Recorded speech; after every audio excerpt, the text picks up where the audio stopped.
ডালিউডের শীর্ষ তারকা শাকিব খান 2 দশকেরও বেশি সময় ধরে রাজত্ব করে যাচ্ছেন বাংলাদেশের চলচ্চিত্র অঙ্গনে। ঈদ মানেই শাকিবের সিনেমা, এই চেনা দৃশ্যটা আবারও দেখা গেছে এবারের ঈদুল আজহায়। দর্শকদের উপচে পড়া ভিড় আর আলোচনার কেন্দ্রে ছিল তার নতুন ছবি তাণ্ডব। এবার এই সুপারস্টারকে নিয়ে আবেগঘন এক স্ট্যাটাস দিয়েছেন জনপ্রিয় অভিনেত্রী আজমেরী হক বাঁধন।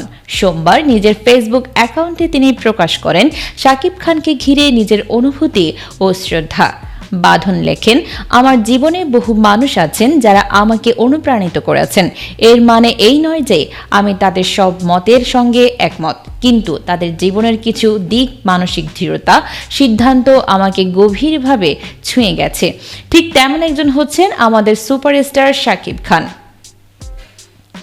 শাকিব খানের পেশাদার মনোভাব ও দীর্ঘদিনের শ্রমের প্রশংসা করে তিনি আরও লেখেন, শাকিব খান যেভাবে নিজেকে তৈরি করেছেন তার জন্য আমি শ্রদ্ধা জানাই। এমন তারকা খ্যাতি অর্জন করা সহজ নয়। এটা সম্ভব হয় বছরের পর বছর কঠোর পরিশ্রম আর নিজের কাজের প্রতি গভীর ভালোবাসা থাকলে। তার এই অধ্যাবসায় ও অঙ্গীকারই তাকে আজকের শাকিব বানিয়েছে। শ্রোতা দর্শকের ভালোবাসার কথা উল্লেখ করে বাঁধনের মন্তব্য, মানুষ তাকে নিঃশর্তভাবে ভালোবাসেন, সেটাই সবচেয়ে বড় অর্জন।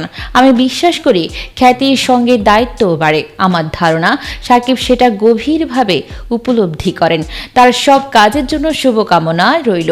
এদিকে ঈদুল আজহায় মুক্তি পাওয়া শাকিব খান অভিনীত সিনেমা তাণ্ডব নিয়ে দর্শকের মধ্যে ব্যাপক আগ্রহ লক্ষ্য করা গেছে। এতে আরও অভিনয় করেছেন সিয়াম আহমেদ, আরফান নিশো, সাবিলা নূর, রোজি সিদ্দিকী, এজাজ, এফএস নাইম, ফজলুর রহমান বাবু ও কাজী রাকায়েত। অন্যদিকে আজমেরী হক বাঁধনের অভিনীত থ্রিলারধর্মী সিনেমা অ্যাশা মার্ডার মুক্তি পেয়েছে একই ঈদে। একজন পুলিশ অফিসারের ভূমিকায় ভিন্নধর্মী চরিত্রে অভিনয় করে প্রশংসিত হয়েছেন তিনি। ছবিটি পরিচালনা করেছেন সানি সানোয়ার।